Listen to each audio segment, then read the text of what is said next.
this is what I believe. I believe this, that within my children's lifetime, they're going to see the end of oil. The end of oil as, when I say the end of oil, not that it's gone, it's not going to be gone, but it's going to become extremely expensive. And it's going to change pretty much everything, because right now our whole society is built on cheap crude. And even now it's become moderately expensive. I mean, ultimately the economic divide is getting bigger and bigger, because ultimately,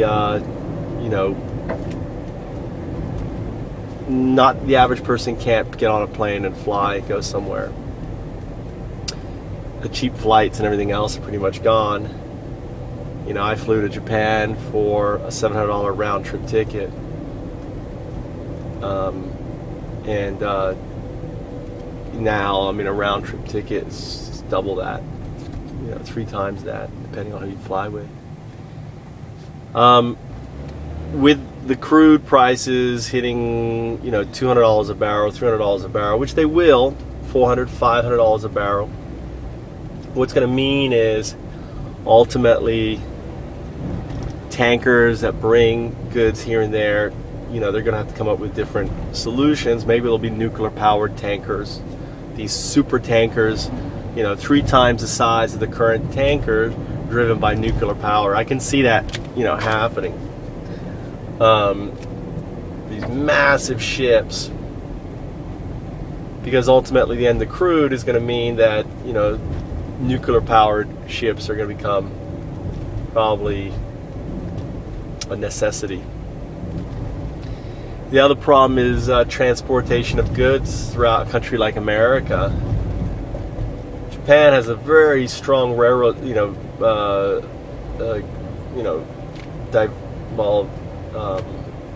extensive railroad system.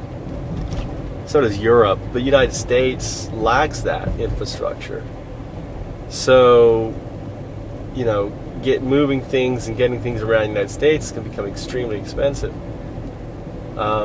They have not come up with any alternative fuel for airplanes, so that's a big mystery. What's going to power airplanes? And I don't know if nuclear power has the torquage necessary, for flight. I don't think so. So the real question is what's going to power planes 20 years from now? And as a result of this, what's going to happen is communities are going to have to become more self-reliant, which is great. Like where my kids live, we've got cattle here, we have dairy here, we have everything here. We have fishing, we have rice, we have wheat. So, and the interesting thing about Japan is, because what I discovered is fruit and vegetable prices have stayed the same price for the last 30, 40 years. Same price. So, 30 years ago, watermelon would cost, $10, $20, right? Today it costs $10, $20. So if anything, unlike United States, where, it just wasn't worth it when you could buy a watermelon for $1, or a cantaloupe, or oranges for 10 cents a piece, or a banana for 15 cents, whatever, to go out and grow your own. It just wasn't worth it. The difference is that in Japan, because of that cost, everyone grows. So the reason why everyone has vegetable gardens and grows their stuff here, we get all sorts of stuff from our neighbors and everything else, is because vegetables was a commodity and fruit was a commodity of the rich. You couldn't go out and buy them. You couldn't afford it. And the thing is, that's going to happen again because of the collapse of bees and because of peak oil, right? Everything is going to go up significantly over the next 20 years, right? Commodities.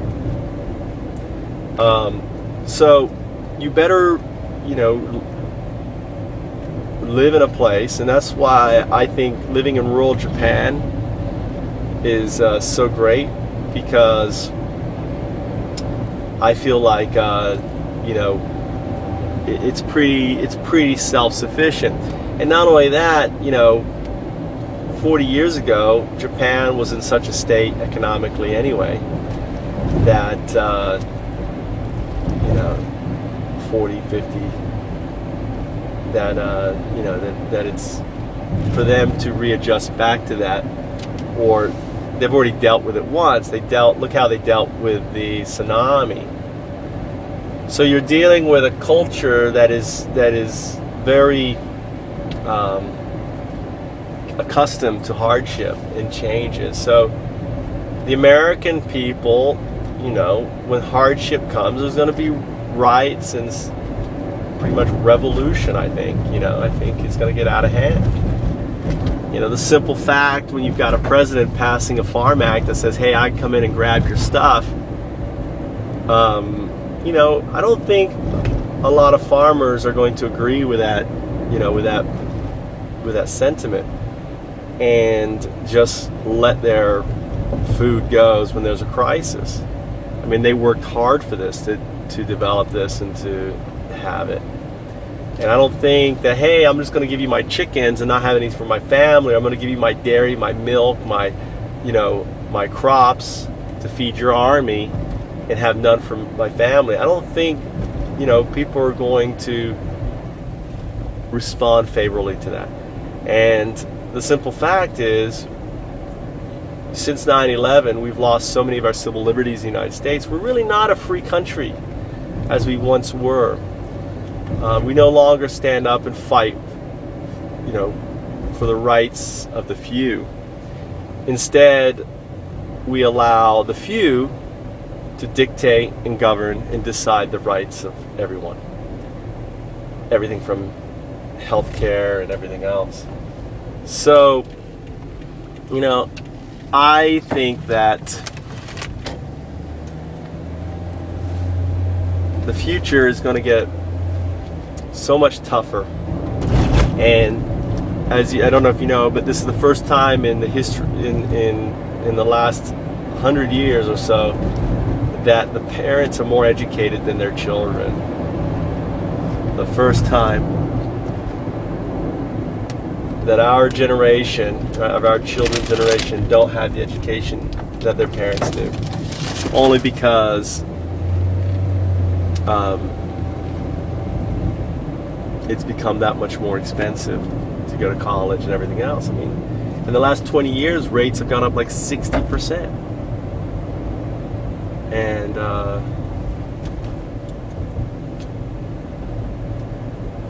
they're going to continue to go up as these other very cheap forms of education via the internet basically drive prices down, because people are going to much rather go to some cheaper source than pay the tens of thousands. So that's what I believe, right? And I think that the sooner you have that come to Jesus, the sooner you start thinking about, okay, what's my game plan? If the supermarket's emptied out, the supermarkets, for example, only have 3 days worth of food, right? Boom, 3 days, no, there's no supply. Boom, they've emptied out. Where are you turning to? Do you have a network? I have a network. I have, if the stores shut down, it would change our life, but it wouldn't put us in a position of crisis, right?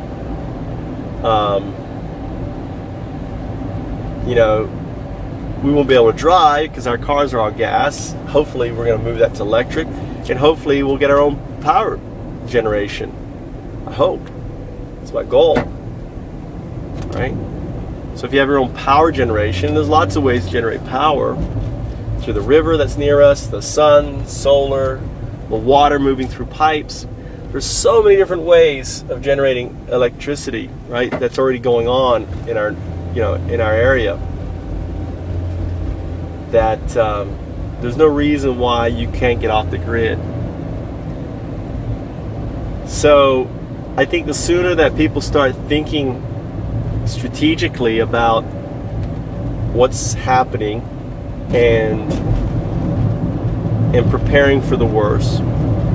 And a lot of people, especially the Midwest and everything else, have been doing that. You think they're whack jobs. They've got bunkers with guns and everything else, and they've got seed and everything else. These guys, I'm starting to think, were the smart ones. And they're way ahead of their time in the sense of preparing. I mean, they've been preparing for decades. They're ready. And